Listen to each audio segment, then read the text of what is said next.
tokko asiin galti. Asiin galti. Laga tokko waraabee maasii tokkotti waa'ee. Eenyuun? Haa ta'u asuma nuus loo gaggeeffachuu hin ture. Wajjin galla afaan Oromoo gabaabaa. Dandeessee hin gadhiistaaniire. Ganama wal argina. Mucaa durbaa keeka. Ijoollee durbaa qofaa gadhiisuun sirrii miti. Amma dhiira akka kee tokko hin gahu lama. Isoomaan agartu. Hawwiimoo ana soddoma lafa bu'ee deema. Malli keenya tokko waan hundumti keenya tokko naaf ta'uu beekamu. Itti agarsiisi. Sanyiin warqii tokko taatitti himi. Bareedduu qabda. Deemaa asuma.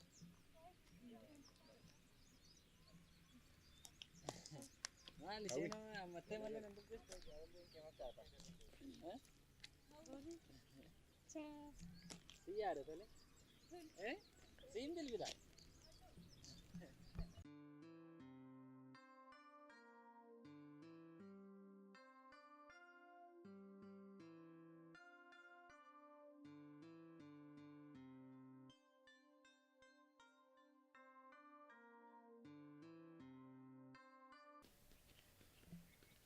Waduh, alah beni, cikitini mau nagawan ada ubat.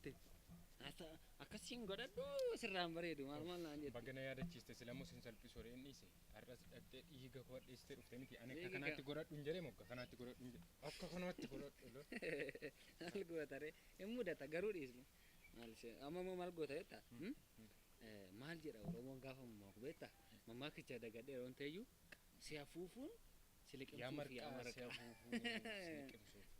kanaafuu afuufaan jira amma dubbate dubbiin galchaa qaba kan galchu abbaa qaba afuufaan jira ishee akkasumaan godhaafatu isheen godhatteeti rakkoon qabu isa miti amma dubbatte kaashee keetii ishee meeqa sitti manii ishee soddoma sitti mayi waa ishee durbaa gaarree hin beeknu amantee fudhattee taati sakaan dhiisa amantee fudhattee taa amaneera dhiidhee beektaati anaan dura beektaa naa miniin ilaaltee taa akkamitti barte akkamitti hubatteedha beeka waama tokko haasaayuun beektu haasaa meeqan ishee barsiisaadha isheen mana mucaa manaati haasaa mana keessaa amma sakana fa'aa beekte hin jedhe kun sakana adamsiisa kana barsiisaa olte ka moo ati akkamina waan ishee soddoma irra deebiteeti kan isin gaafatu maalla haala kanaani hawwiin immoo mucaa golaadha ka isheen mucaa manaadha taana ani waa'ee jaalallee kee keessa nan galchu jaalallee koon taane misi mannan jedha olte beekta kee qofan barbaadu mannan jette bitta namni hin bareedda naan jedhee beeku hin jiru nan jedhaa olte anaan beektu kuma kee kana taatee akkas taa'e anaan hin jaamana nata manoon anaan caraadha na seete gaashee kuma kee akkas naan jedha seete ka akka arrabni kee waan maraaf keessaa qabu hin beektu goree lafa buusaa abbaan barbaade hin danda'a booriin hin danda'a hin danda'a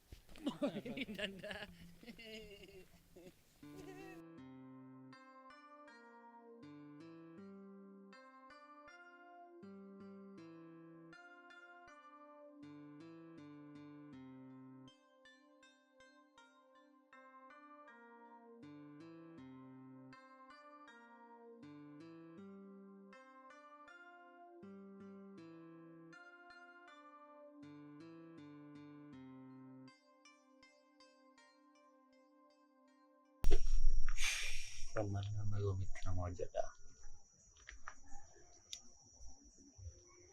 Amma yomittiin jireenya akkasiidhaan ta'uuf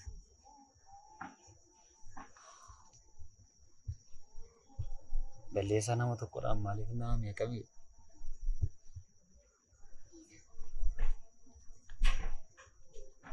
Niisu isheen balleessitee nama meeqa akkasitti miidhaa jiraachuun sirrii miti.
Borii.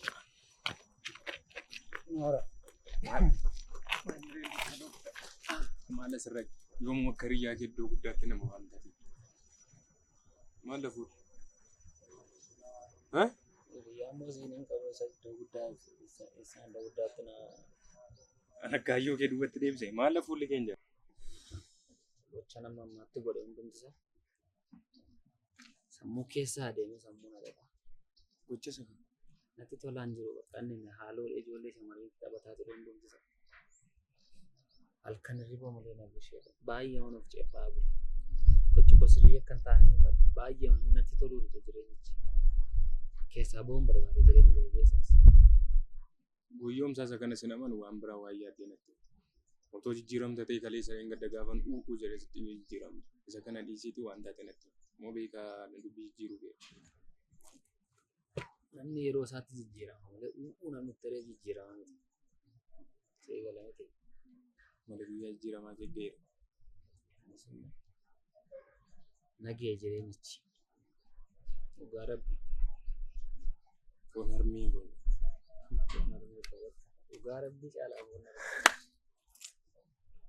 Yaa gooftaa ganama ammaan na dhageessiste. Galanni siif haa ta'u ilishuu faarsuu galata fiduu. Isa dhiisa tamamee sammuu koceeqoo sammuu kana keessa akkamittiin hin ba'a. Jijjiiramumaaf of qopheessi malee namni hin dogoggorre hin jira hidhachee kanarra hin jiramu. Garuu duubatti hin deebiin lagamma jechuun an dubbatee itti deebi'u sareen oqqistee itti deebite akkuma sareen ta'e malee atumti nama ta'e malee inni darbe hundi isaa darbee waaqayyo beekaadhaan sii dhiisa. Durboota hunda isaanii irra deemtee dhiifama gaafata. Amma ammaatti mucaan godhan miti. Koostaa sa'aatii kana irratti mucaa isaaf deemu. Goddeera teessumaatti hin beekamu. Eessatti isaan arge walumatti uumaa waaqayyoon dhiifama gaafadhee dhiisa malee eenyummaa eenyuun hin gaafadhee danda'a. Mucayyoo dhufteetti teessin guddisna adaraa kee kanuma booda jijjiiramuu kee qofa na amansiisi. Nyaata si nyaatu. Namni caalaa biyyatti deemee sagalee labsa. Mucayyoo teessin guddisnatte. Daabboo lama nyaanna ta'e tokko sadiitti nyaanna lama nyaanna. Inni garuu sarrayyuu baay'ee waa'ee jireenya nam tokko qabate yeroo darbeetti nam tokko jireenya keessatti hama hojjetee nama hundumaa irratti hama hojjechuun baay'ee waan sirrii hin taane hojjechaa ture. Baay'ee waan sirrii hin taane baay'ee dogoggoraa ture dhugaa. Kunoo kanaani garaanaadha buburreedha isa jedhanitti kan naman yeroo baay'ee kanaaf. Ana ifatamma otoo garaadha tokko keessa baanee irratti kan nuti garaa gara taane beektamu. Amma sababa haadha buddeenaa keetti durboota amma kana rakkoon qabu amma keessa deebi'ee balleessaa keessatti yaadachiisu. Baga uumaan kee guyyaa yaada isaa jijjiirrachuutiin baga dhugaan sii galuutiin si ga'e. Qaamummaa kun dhugaa sirriitti jijjiirameera. Sarrayyuu jechuudha. Gaafan taa'ee yaadummoo hawwii waan jaalladhu. Gaafan ishee ilaalu ishee akka warra kaanitti ishee miidhuu gaafa yaadu sammuun qabu kan naannoo jechuudha. Jijjiiramni kun immoo sila waaqattaan isa jijjiirama koo jijjiirama hawwii akka ta'e nan amanna. Natti mana hawwii moo hankootu si jijjiirse baay'isa. Hankoo maaliif dhageessa yoona ishee matu laphee kee biteera malee intalitti garuu badhaasa hin kenna. Hundee nama bubbutuu dandeessi jechuudha. Namatti fayyadamuu nama to'achuu waan. Baankiiwwan akka butameera maal goota. Dhugaadhaan baay'ee natti tolteetti. Isheedhaani akka warra kaanitti miidhuu waan ta'eedhaan sammuu keessa naa dhufuudha. Ishee irratti akka warra kaanitti ilaaluu man dadhabe. Ishee gaafa ilaalu natti tottole. Itti qoosuus nan dadhabe yeroo bilbila ishee duukaa haasa'us akka warra kaanitti wanta hin taane keessa ishee gashuun man dadhabe. Amma ishee beellamee hin jiran. Hawwii namti isheen. Hawwii irratti ergamtuun dabalaaf ergamtuu jijjiirama kee fiddee dhufte laayisa. Ergamtuu jettee. Hawwii makee fiixaan si baastee. Darbe malee lafa garaa koo obboleessa koo argate. Amma hiriyyaan isaa akkasidha inni kun garuu dhimma durbaa hin qabu gaafa jedhamu. Ansi faanuma anis akkuma saara jira maalis hiriyyaa tokko waan taane kan hin jiraanne waan ta'eef. Amma egaa inni hin jiru amma bukkeen deemaa asii dhimee maaf hojjetteeti? Asii dhimee amma gaaffii jaalaa dhiyeessuu fedhee yaada. Isheef hin gaafanne mamoona. Maal sitti waan jiran isheetti gaafan dubbachuu sodaadha akkasumatti baay'ee siqannee onneen keenya walii galee malee gaafa waa'ee majaalaatti kaasuu fedhu akka warra kaaniitti kan itti taasisuun dhabe nan sodaadhe. Ijuma ishee guutuu akka taasisuun dhabe. Amma si jaalladheera. Warra kaanii natti tolte malee na jaallattee si jaalladheera gaafa jettu dhageen beeku. Natti tolte gaafatu jettu dhimma biraaf akka ta'e hin baranii wal biraa oolu. Kaamammaa eenyummaa koo isa sirrii eenyummaa koo isa dhugaa hunduma isaa itti haasa'ee nama akkamii akkan ture nama akkamii akkan isheeftu hunduma isaa itti haasa'ee inni sin jaalladhe ittiin jedha malee. Dhugummaa kee kanaan dura seenaa isa tokko kaaseen gadhuma.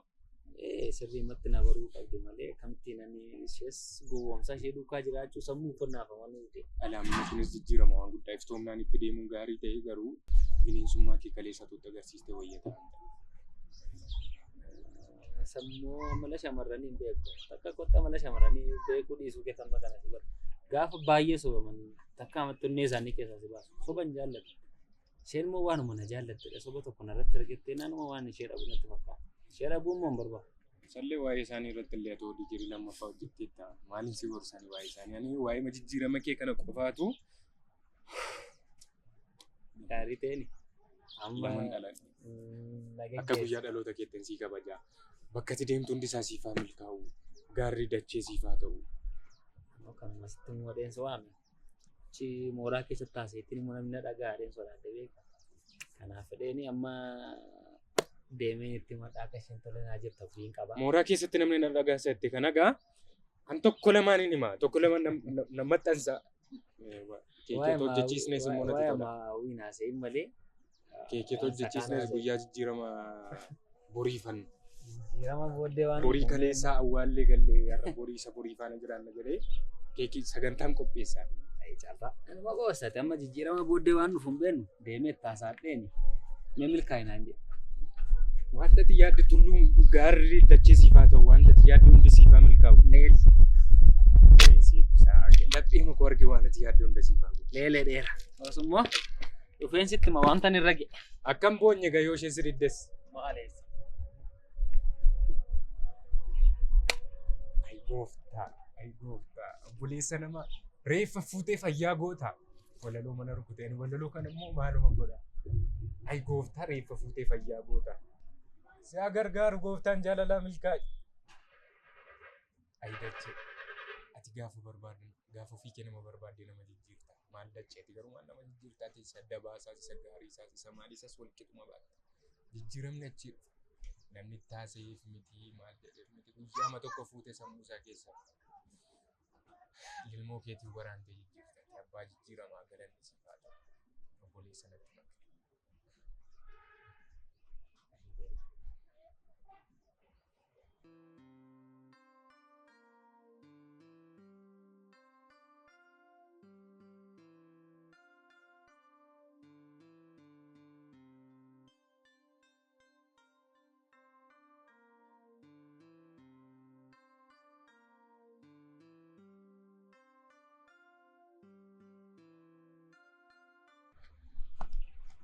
Rico.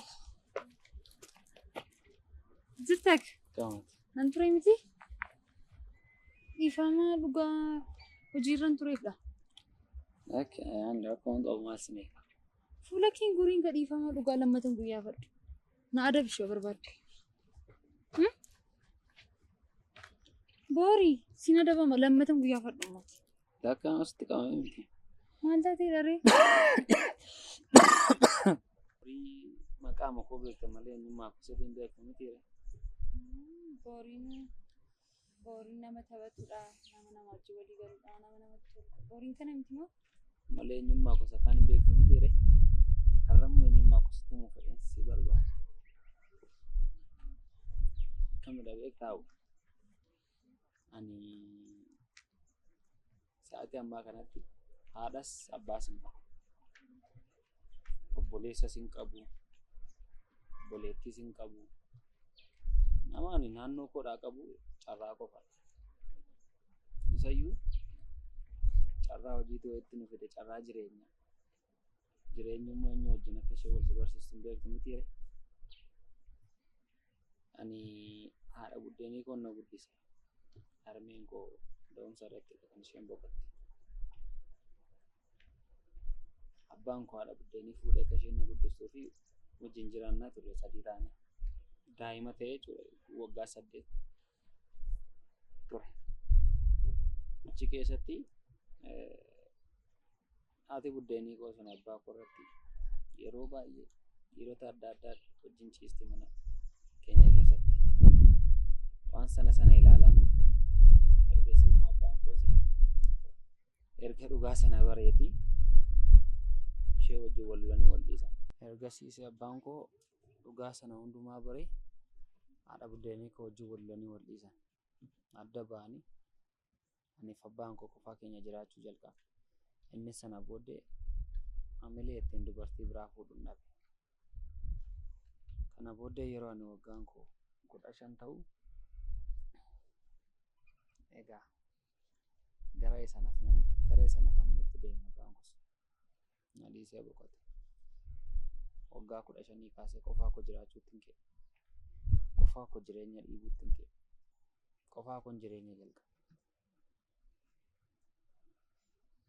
Namoota hojii adda addaa duukaa hojjedhu irraa kan hafe nama itti siqadhee duukaa jiraadhe carraa qofadha. Ergasiitii ani akkasittiin kunoo jireenya qofummaan jiraadhaa irraa ga'e dhuga. Kana booddee maasii jirshi qowaa keenya. Naa jirta? Ogaa?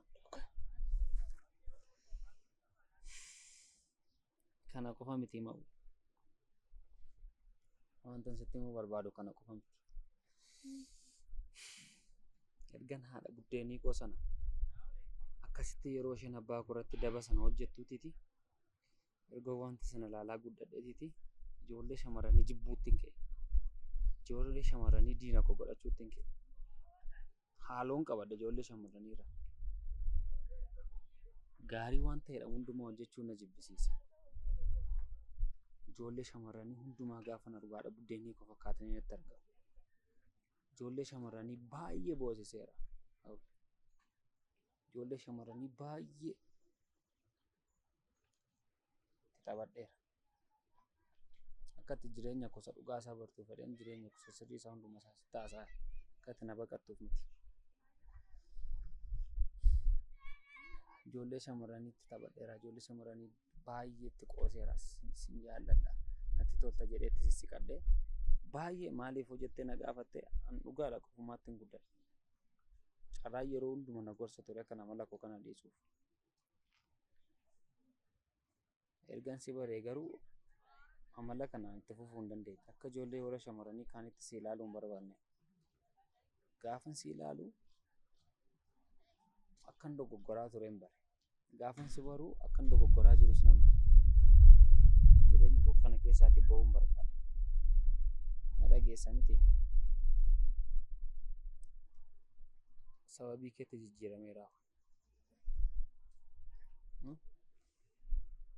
Kana hundumaa kan isin jechaa jiru immoo gatiin si jaalladheef sitti hima. Siin ala jiraachuu hin danda'u. Siin alas jireenya yaaduu hin barbaadu. Siin alas jiraachuu hin barbaadu. Si jaalladheera anaaf. Dhugaa jechuun amala keessa duraanii irra jijjiiramteetta. Tun hin jijjiiramne ta'e maaliif hin sitti haasaa? Baay'ee jibbeera amala gosa duraanii dhiiseeras. Akka isaanitti namni tumtii garuu na.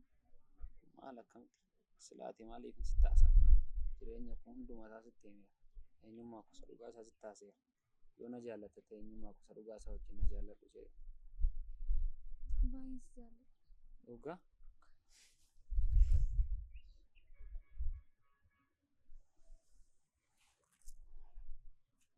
Natti tole.